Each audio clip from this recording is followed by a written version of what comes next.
Tuloy finish products sa ating rock table mga boss.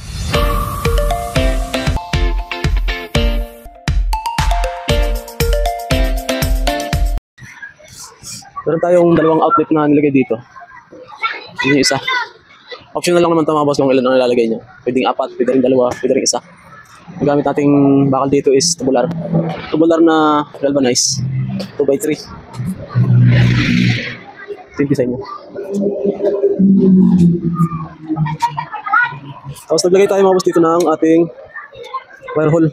Dalawang wire hole yung nilagay natin.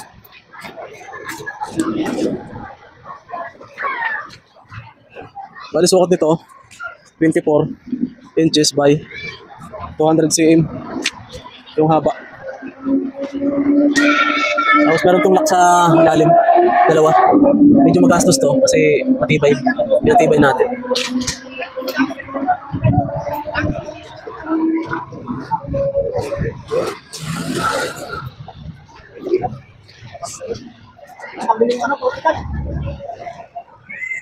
Ito yung outlet na. Ang outlet na tumawag sa bibili sa Lazada.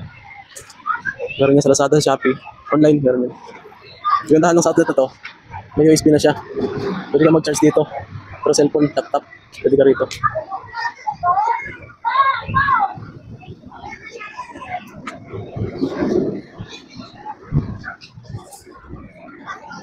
Tapos, kung sakaling hindi pantay, wala.